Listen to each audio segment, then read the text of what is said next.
சதி பாதி சதி 50% விஜயோட முட்டாள்தனம். எப்படி சொல்றீங்க? விஜய் அவர்களுடைய விஜய்க்கு வந்து அரசியல் தெரியாம அறவேக்காடுதனமா கூட்டங்கள் அமைச்சது தவறு. கூட்டத்துக்குள்ள வந்து ஆட்டைய போடுறது, மீன் மார்க்கெட்ல போய் உள்ள இருக்க பக்கெட்டுக்குள்ள கையோட மீன் வரைக்கும் தேடுவீங்க நீங்க அந்த மாதிரி ஆளு சார். இப்போ நீங்களும் நான் என்ன கேட்கிறேன், இன்டர்னலா எல்லாருக்குமே தெரியுது. அப்போ இதை விட்டு வேடிக்கை பாக்குறாங்க திமுக. ரைட், நடக்கட்டும் அப்படின்னு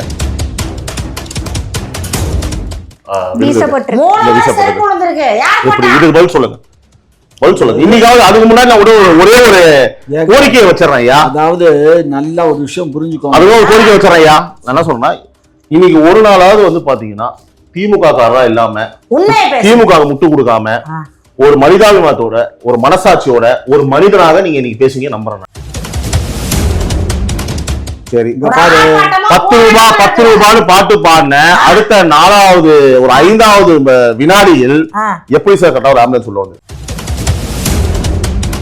இந்த கேள்விக்கு பதில் சொல்லணும். அவரு இந்த கேள்விக்கு பதில் சொல்லுங்க. நீங்க அவ்வளவு நல்லவரா? எப்படி சொல்லுவாங்க? எப்படி சொல்லுவாங்க? கமிஷன் என்ன அறிக்கை கொடுக்குதோ அதன் மீது கேள்வியை முன்வைங்க சார். கேள்விதான். நீங்க சும்மா வந்து பாத்தீங்கன்னா குழந்தை மாதிரி வந்து ஆத்தா மையம் சந்தை போல காசு போடுற மாதிரி பேசாதீங்க. திரு செந்தில் பாலாஜி அவர்கள் தினமலர்ல ஒரு நியூஸ் வந்தது பாத்தீங்களா, டேக் டைவர்ஷன் ஒரு புது கான்செப்ட கையில எடுத்துக்கிட்டு 10,000 டைவர்ட் பண்ணி விட முடியாது. அதெல்லாம் பண்ண முடியாதுங்க. இவரு இந்த வழக்கண்ண வர்றாருங்கிறதுக்காக நாங்க போய் டைவர்ட் பண்ணணும். அப்போ பல விளக்கணைகள் உங்க கட்சியை சார்ந்த விளக்கணைகள் எல்லாம் வரும்போது வந்து பாத்தீங்கன்னா உங்க கட்சியை சார்ந்த விளக்கணைகள் எல்லாம் வரும்போது ஏன் அப்ப அந்த மாதிரிலாம் வந்து நீங்க பாருங்க.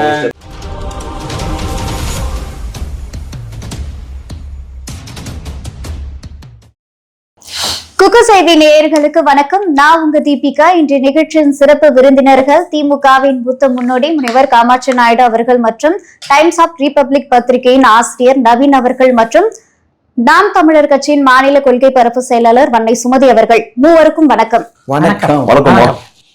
மேம், இப்ப பாத்தீங்க அப்படின்னா உயர்நீதி மதுரை கிளை மன்றத்துல பாத்தீங்கன்னா தாவேக சார்பா ஒரு வழக்கு வந்து போட்டிருக்காங்க. என்ன அப்படின்னா, இது கரூர்ல நடந்த சம்பவம் எல்லாமே திட்டமிட்ட சதி அப்படின்னு சொல்லி ஒரு வழக்கு போட்டிருக்காங்க. இது எப்படி பாக்குறீங்க? சதி பாதி சதி 50% விஜயோட முட்டாள்தனம். எப்படி சொல்றீங்க? விஜய் அவர்களுடைய விஜய்க்கு வந்து அரசியல் தெரியாம அறவேக்காடுதனமா கூட்டங்கள் அமைச்சது தவறு. அது இவரோட தவறு. அது சதியா இருக்கலாம். எங்களுக்கு அந்த டவுட் எல்லாருக்குமே இருக்கு. சதி இல்லாம வந்து ஒரு கூட்டத்துல வந்து இவ்வளவு ஒரு அப்பாவி மக்கள் வந்து உயிரிழக்க மாட்டாங்க. சதினா யாரோட சதி? சும்மா சதி கிதின்னு இதென்ன சதி லீலாவதின்னு திராவிட மாடலுக்கு கைவந்த கலை.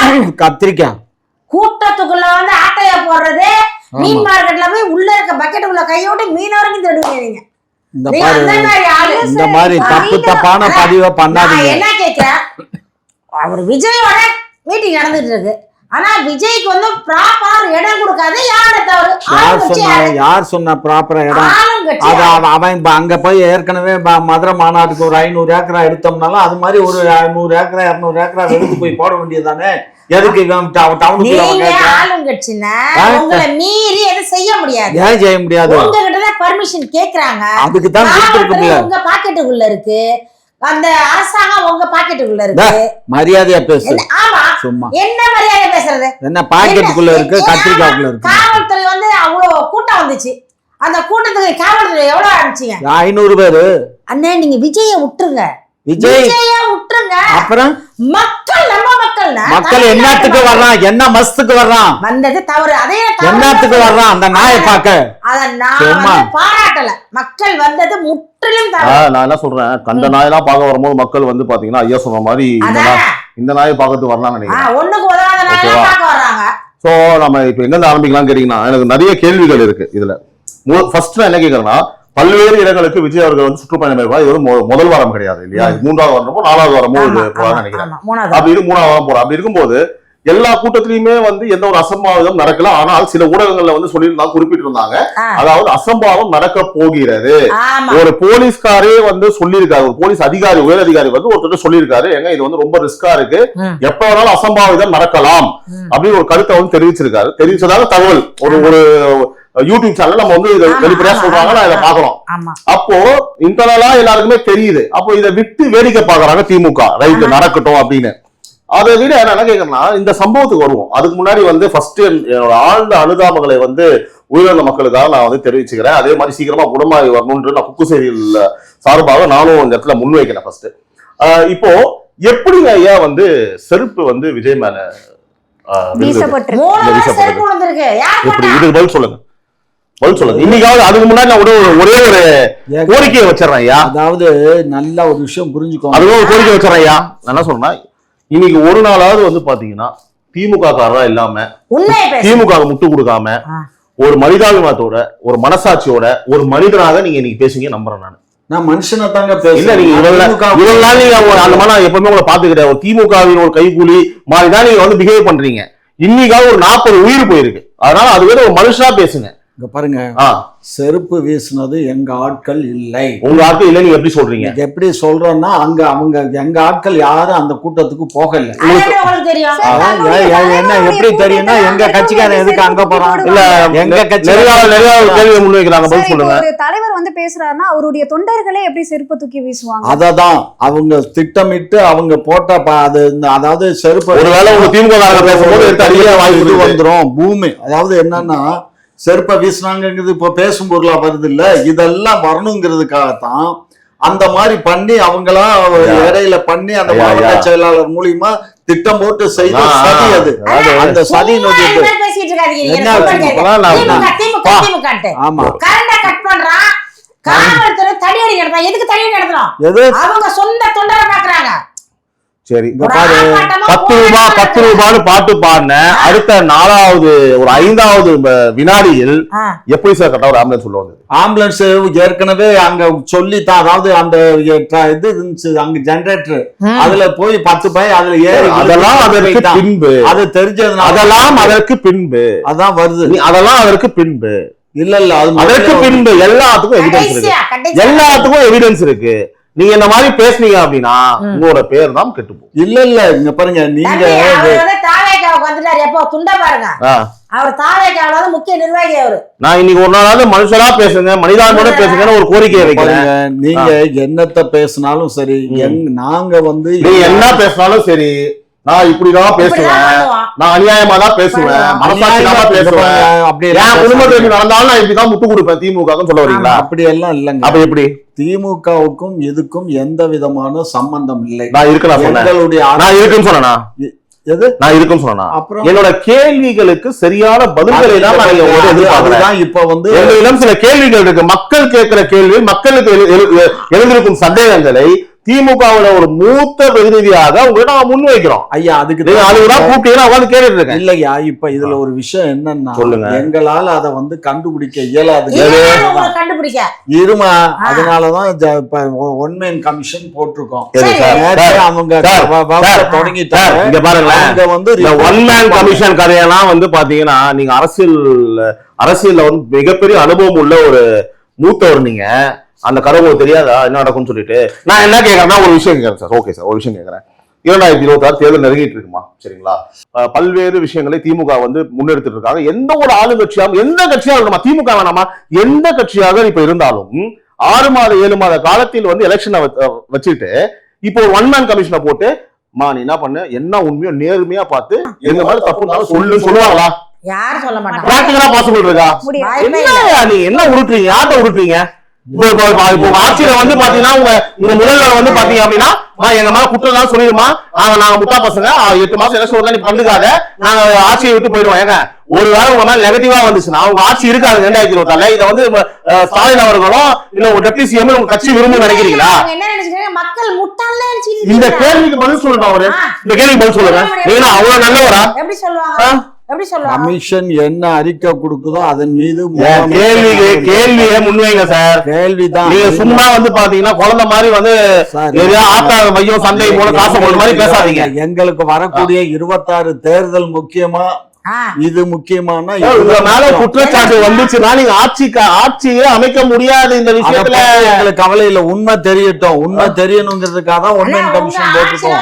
நடக்குது, இத்தனை இறப்பு நடந்திருக்கு. இதே வந்து ஜெயலலிதா வந்து மகாமகத்துக்கு போறப்போ ஒரு ஆக்சிடென்ட் ஆகி ஒத்தியாமர் இறந்துட்டாங்க. அப்ப வந்து கலைஞர் சொன்னாரு ஆட்சியை கலைன்னு சொன்னார்ல ஜெயலலிதா கேட்டாங்க. அது ஆட்சியை கலைன்னு சொன்னார்ல. என்ன சொன்னாரு? அப்ப அந்த எத்தனை இவன் திமிரு பிடிச்ச ரெண்டு பொம்பளை பிள்ளைகளும் போய் அந்த குளத்துல குளிக்கிறேன்னு சொல்லி அத்தனை பேர் 100 பேர் செத்து போயிட்டாங்க. அசம்பாவிதான். அப்புறம் இதுக்கு பேர் என்னவா? திட்டமிட்டு செய்தது யாரு? விஜய் செஞ்சுட்டாரா? விஜய் செய்யல. அப்புறம் யார் செஞ்சு? அவருடைய தொண்டர்கள் செஞ்சுட்டாங்களா? சும்மா இந்த கதையெல்லாம் விடாத. ஐயோ, நான் என்ன சொன்னேன், விஜய் உங்களுக்கு பிடிக்கல, கட்சி வளர்றது பிடிக்கல, விஜய் தனிப்பட்ட முறையில நீங்க என்ன வேணா பண்ணலாம். பொதுமக்கள் என்ன குழந்தைங்க என்ன பண்ணுச்சு? குழந்தைங்க பச்சை குழந்தைங்க லூசாமானி காலையில பாவம் 7 மணி 8 மணிக்கு போய் நின்று அந்த வெயில்ல தண்ணி இல்லாம சாப்பாடு இல்லாம அந்த வெயிலுடைய தாக்கத்துல அது மயங்கி விழுந்து செத்து போச்சுமா. ஆக்சிஜன் இல்லாம.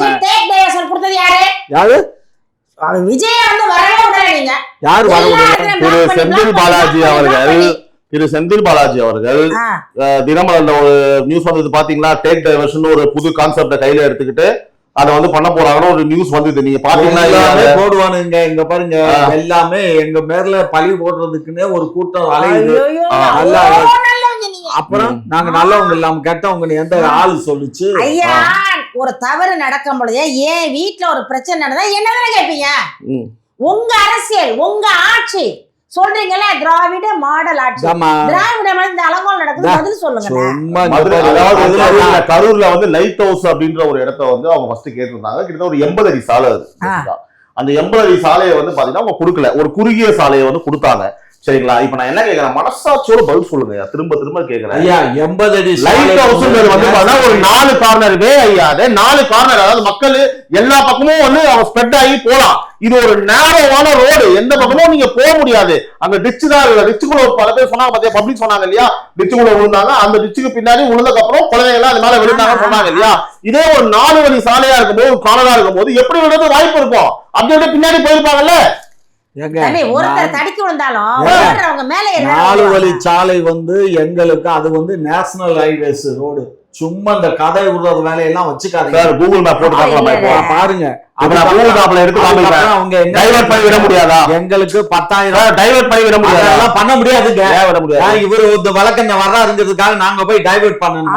அப்போ பல விளக்கணைகள் உங்க கட்சியை சார்ந்த விளக்கணைகள் எல்லாம் வரும்போது வந்து பாத்தீங்கன்னா பல கட்சி உங்க கட்சியை சார்ந்த விளக்கணைகள் எல்லாம் வரும்போது ஏன் அப்ப அந்த மாதிரிலாம் வந்து நாங்க வந்து ஒரு விஷயம் நல்லா புரிஞ்சுக்கோங்க.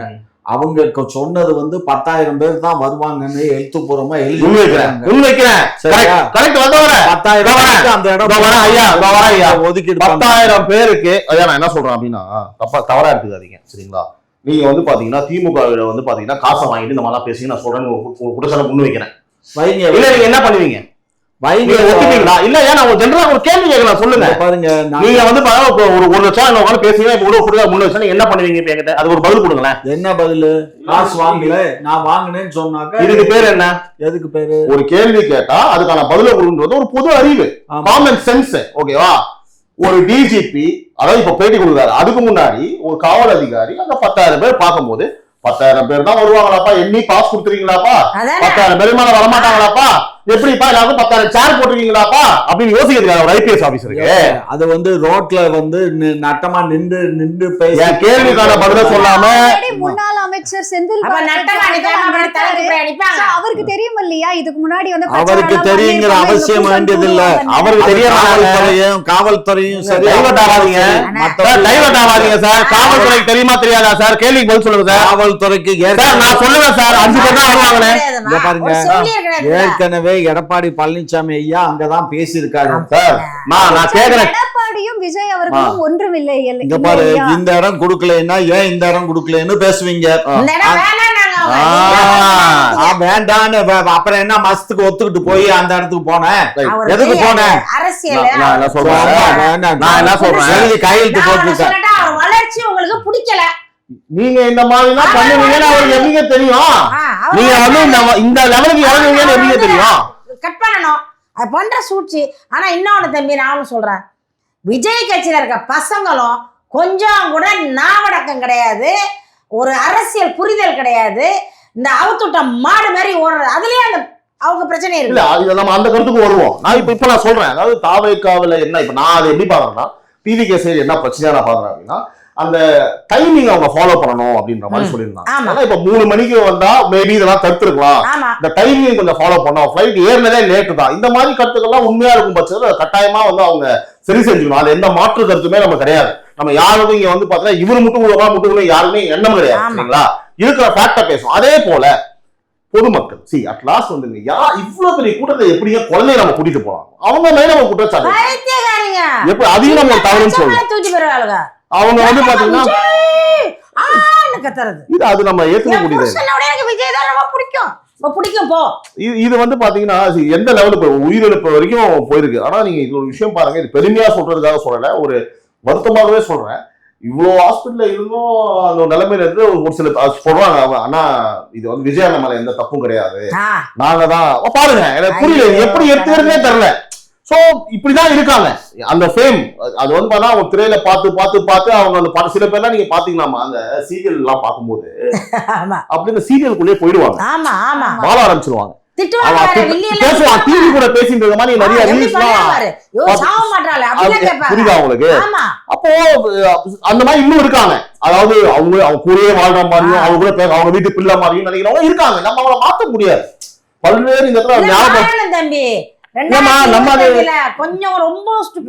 இதுக்கப்புறம் அதாவது உச்சகட்டமான ஒரு விஷயம் உயிர் தான். உயிரை தவிர்த்து உலகத்தை இந்த நிகழ்வுக்கு அப்புறமும் இன்னும் மக்கள் மாறல அப்படின்னா அது அவங்களோட தலையில நம்ம யார் நம்ம இந்த நேரத்துல ஒருத்தர் நான் குறிப்பிட்டு சொல்ல பாருங்க, ஏர்போர்ட் மூர்த்தி அவர்கள் வந்து ஒவ்வொரு வாட்டி நம்ம இன்டர்வியூ நிறைய எடுத்திருக்காங்க. எடுக்கும் போது அப்பதான் சொல்லுவாரு, இந்த ஜனங்களை மாத்த முடியாது, அவன் நம்பி போறீங்க என்ன அப்படி குடிக்கிறான் விஜய் விஜய் விஜய்ன்றான் அப்படின்னு ரொம்ப வருத்தப்பட்டு பேசுவார். இன்னைக்கு அவர் என்னன்றாருன்னா இதை வந்து ரொம்ப மிகையா எடுத்து பேசிருப்பாரு. நான் சொன்னேன்னா இன்னைக்கு நடந்துச்சா இறந்துட்டாங்களா சொல்லி நிச்சயமா சொல்லியிருப்பாரு. அவர் இல்லாதனால அவர் சார்பா இதை நான் சொல்லிக்கிறேன், அண்ணன் தான் சிறப்பா இந்த விஷயத்த பேசியிருப்பாரு சரிங்களா.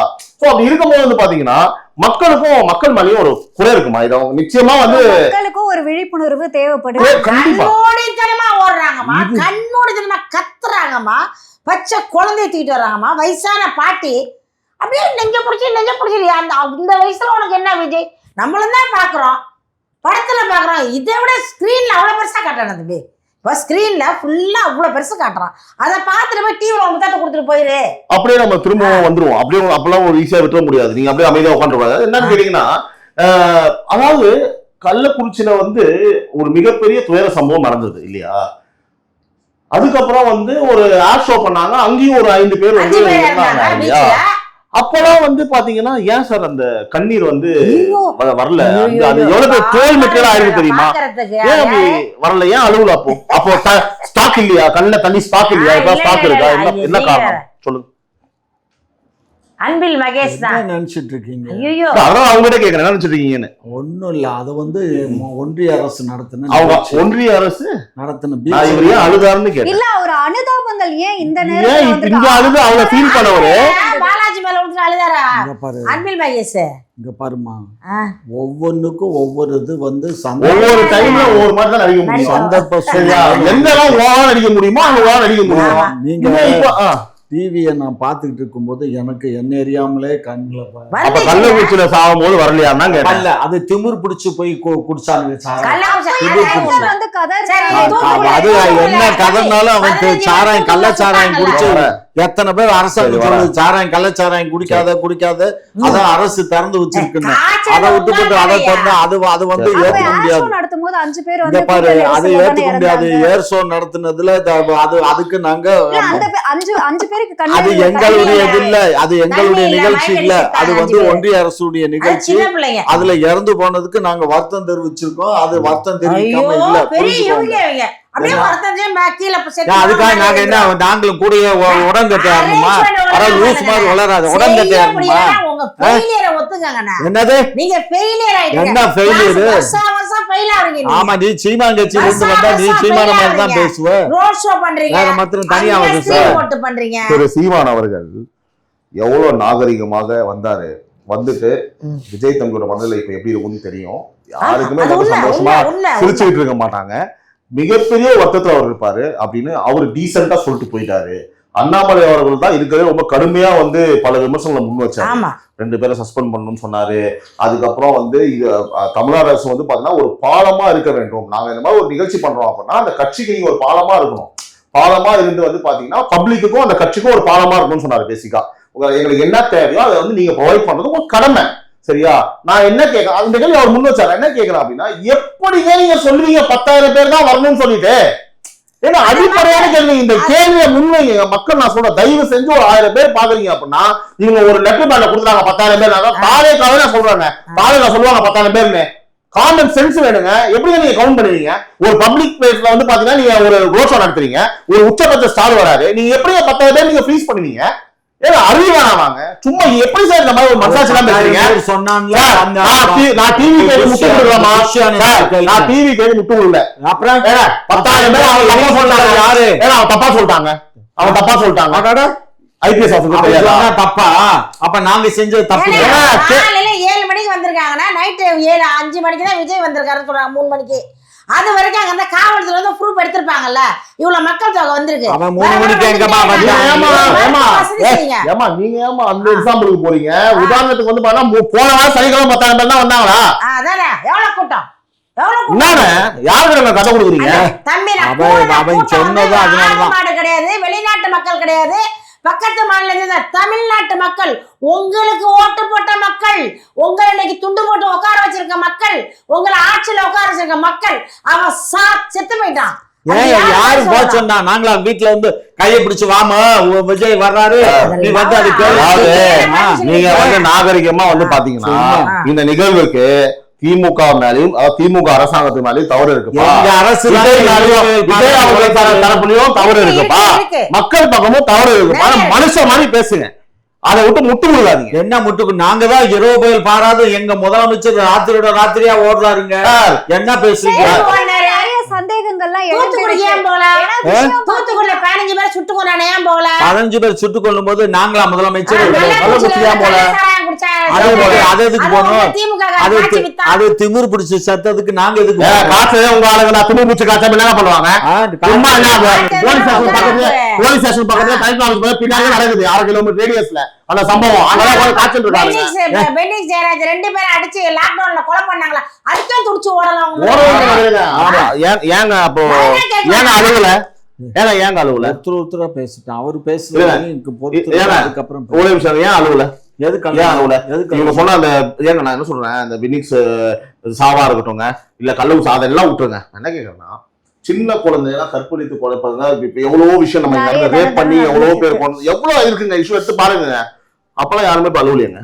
ஏங்க இது என்னங்க அழுகுறது? இல்ல அவங்க அவங்களுக்கு அந்தந்த சூழ்நிலையில அந்த சந்தர்ப்பத்துக்கு தகுந்த மாதிரி பேச்சு எங்களுக்கு மட்டும் தான் தோணுது. அப்போ ஏன் உங்களுக்கு மட்டும் தான் தோணுது? இப்ப எனக்கு மனசு துக்கம் தொண்டை அடைக்குது. இப்ப என்னால பேச்சு தெரியல. தெரியாது உங்களுக்கு. தொண்டை அடைக்கிறவரா வந்து இவ்வளவு மேக்கப் போட்டு உட்காந்து பேசிருப்பீங்க. தெரியுது, மூஞ்ச பார்த்தாலே தெரியும். நீங்க ஃபுல் மேக்கப்ல வந்து பார்த்தா கிரீம் எல்லாம் போட்டு உட்காந்து பேசுறீங்க. தொண்டை அடைக்குது. அவர் அன்பில் மகேஷ் மாதிரியே குனிஞ்சிட்டு அழுகுறாரு. அதுவும் பாருங்க, 2 கேமரா, ஒன்னு லாங்ல இருந்து வருதுங்க. இதெல்லாம் நான் சொல்லலங்க, நீங்க போங்க. அது ஒரு கேள்வி இருக்கு. ஏன்னா எப்படிங்க வந்து இவங்க அங்க போறதுக்குள்ள சம்பவம் நடந்து இந்த ஆம்புலன்ஸ்ல போறதுக்குள்ள 8 மணிக்கு நியூஸ் வெளியாகுது. 8:15க்கு செந்தில் பாலாஜி அவர்கள் எப்படி கார்ல தானே சார் போனோம்? ஆமா சார், அவரு அந்த ஹாஸ்பிட்டலுக்கும் அதுவும் பக்கத்துல தாங்க அவர் வீடு. அதெல்லாம் அங்க டிராபிக் இல்லையா? எல்லா சனியனும் இங்க எல்லாம் வந்து உக்காந்துட்டு இருக்கு. சனியன் பூரா இங்க வந்துருச்சு. டிராபிக் கிடையாது, எல்லாம் வச்சோடி கிடக்கு. அது பூரா நெல்லு காய போட்டு அல்லலாங்கிற மாதிரி மற்ற ரோடுகள் எல்லாம் கிடக்கு. அதனால தகவல் தெரிஞ்ச உடனே போன் வந்து ஆஸ்பத்திரியில இருந்தா போன் போகுது. போன் போன உடனே டவக்குன்னு கிளம்பி ஆஸ்பத்திரிக்கு வந்துட்டாரு. விஷயம் தெரிஞ்ச 15 நிமிஷத்துல அது 15 நிமிஷம் அவன் ரெடி ஆகிறதுக்கு என்ன? அவர் என்ன மேக்கப் போட்டு என்ன? அவர் ஏற்கனவே நல்ல சவுத்தாளு தான், எப்பயும் ஒயிட் அண்ட் ஒயிட்ல தான் இருப்பாரு. டக்குன்னு வந்துட்டாரு. இதுல என்ன இருக்கு? எப்படி வந்தாரு? தவக்குன்னு வந்துட்டாரா? ஆமா. எப்படி தவக்குன்னு எப்படி வர முடியும்? ஜூம்னு வந்தாரோ? ஆமா, ஜூம்னு தான். ஏற்கனவே அது வீட்டுக்கும் அதுக்கும் ஒரு 10 நிமிஷம் டிராவல் போதும். அவ்வளவு ஃப்ரீயா இருக்கா? அவ்வளவு பக்கத்துல 2 பேரும் மந்திரியும் ஆமா இவர் அன்பில் மகேஷ் அங்கதான் கூட்டாளி, அன்பில் அங்கதான் மகேஷ் அதுக்கப்புறம் தான் வந்தாரு. இல்ல சார், எப்படி அன்பில் மகேஷ் இருப்பாரு. அது ஸ்டாலின் கிளம்பிட்டாரு தம்பி. அன்பில் மகேஷ் திருச்சியில இருந்து அதுக்கப்புறம் தாமா வந்தாரு. இவர் தாமா அங்க ஆனா பாத்துட்டு அதுக்கெல்லாம் இருந்தாரு. ஒரு மனசு வேணும் தான், ஒரு அழுவ வருது இல்ல, அந்த அழுவுக்கும் ஒரு மனசு வேணும்.